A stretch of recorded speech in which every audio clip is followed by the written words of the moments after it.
Welcome back to Recap Spot. Today we'll be recapping an adventure monster movie called Monster Hunter. The film opens in the desert of a mysterious planet as a ship races across the sand towards a tower. The trip is interrupted when a monster beneath the sand starts crashing into the ship.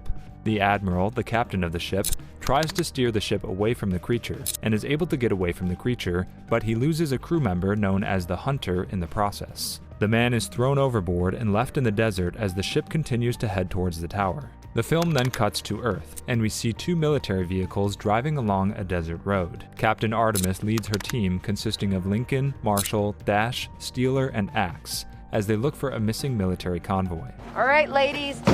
Artemis listens to the SOS mission left by the missing Bravo team and has her group follow some tire tracks that likely belong to them. However, the tire tracks soon come to a sudden stop, as though the vehicle disappeared into thin air. While investigating the tracks, the team notices that an insane storm with lots of lightning has suddenly formed on the horizon. Artemis remembers that Bravo team had mentioned a storm in their last transmission, and the team assumes that there must be hostile forces using the storm as a cover for an ambush. Bravo team reported a storm in their last transmission. The team gets back into their vehicles and tries to race from the storm, but it quickly catches up to them. The lightning from the storm hits some mysterious stone structures all around the vehicle, making them glow. The car gets overtaken by the storm and sucked through a magical portal, sending them into a mysterious world where their car falls off a ledge and flips over. The car eventually lands, and everyone crawls out, only to find themselves mysteriously transported to a desert full of sand dunes. Where the hell are we?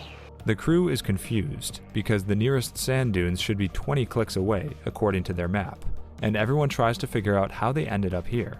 All of their electronics are fried, so the crew gets in the car and Artemis decides they'll try to use the sun to make their way back to the base. Axe is sent to set up an observation point, and he calls everyone over when he spots something interesting. Nearby is a destroyed military vehicle full of charred corpses. Artemis is shocked by the state of the bodies, as not even a flamethrower could generate the heat needed to burn a body like this.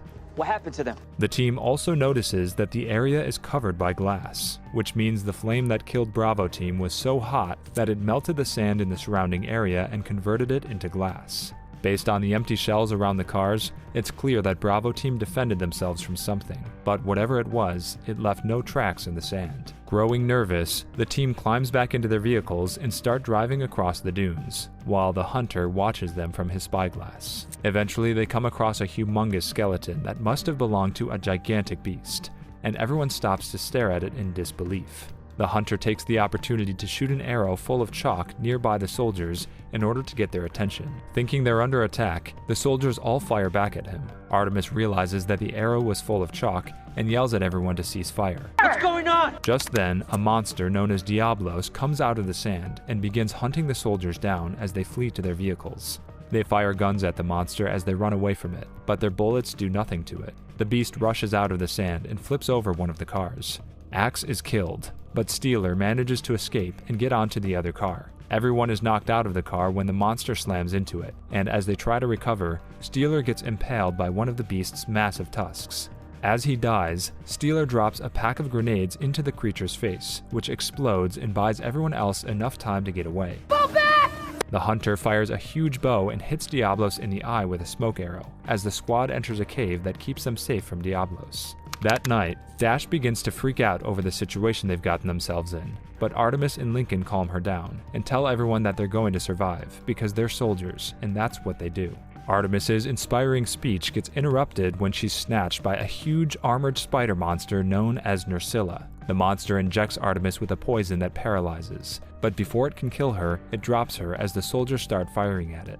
Lincoln and Marshall try to help Artemis, but they soon get swarmed by other Nursilla, and Dash begs them to leave. The two men assume Artemis is dead, and decide to run for their lives with Dash. The Hunter tries to assist the survivors by shooting large explosive arrows, but he's forced to run when Nursilla start coming after him too. The Hunter takes refuge in his secret hideout, and Marshall gets attacked and taken by one of the spiders while trying to run. Artemis begins to regain consciousness and can hear her crew screaming. However, she gets knocked out again by the spiders. When she wakes up again, Artemis finds herself in a cocoon inside the Nursilla's nest. She's able to break out and finds herself surrounded by bodies, including the bodies of Dash and Marshall. Fighting through the pain, Artemis grabs a pouch off her team's bodies and finds some flares, an oxygen can, and some bullets. She lights a flare and begins making her way out of the nest, when she suddenly finds Lincoln, who has suffered extreme injuries and can't feel his arm. Can't feel my arm. Artemis has to relight her flare, and the two are suddenly ambushed by a Nursilla, but Artemis fights them off with the flare. Lincoln then feels pain in his chest, and rips his shirt to reveal eggs of Nursilla that begin to hatch, and he's soon killed by the monsters. Artemis fights off the beast with the flare and the can of oxygen, before running towards the nest's exit. The beast almost manages to pull her back into the nest, but Artemis makes her escape, fracturing her leg in the process. The Nursilla won't follow Artemis because they hate the sunlight, so she takes the time to cauterize her leg wound using some gunpowder and a spark from some rocks. Looking around, Artemis sees that the storm that brought her here in the first place is looming on the horizon, and she figures that that's probably her best chance of getting home. Before making her way towards it, she decides to throw a rock on the ground to see if the desert is safe, and the Diablos quickly emerges, only to leave when he doesn't see any prey. The hunter watches Artemis as she explores her surroundings, and she eventually stumbles upon a massive shipwreck. Hunter attacks her as she enters the ship, and the two fight. The hunter wins and ties Artemis's hands together, before leading her to his hideout. Along the way, Artemis is able to secretly pick up a shard of glass without the hunter noticing. Artemis tries to talk to the hunter, but he shushes her so that the Nursilla don't notice where they are. He then tends to his wounds using a special salve. Through the night, Artemis uses the glass shard and cuts through her ropes. In the morning, the hunter goes to check on the storm and the monsters and Artemis, but when he turns back around, Artemis is nowhere to be seen. Artemis sneaks up on the hunter, knocks him unconscious, and ties him up.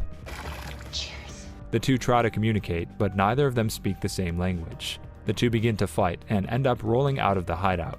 The hunter nearly rolls into the Nursilla's nest, but Artemis saves him and frees him from the ropes to show him that she isn't his enemy. As a last-ditch effort, she offers him some chocolate as a sign of goodwill, and he finally begins to trust her. So good. In return, the hunter gives Artemis some water. Both of them want to head towards the storm, but need a way to get past Diablos. They end up deciding to harvest poison from a Nursilla so they can use it against Diablos. Artemis poses as bait that night and gets a spider's attention.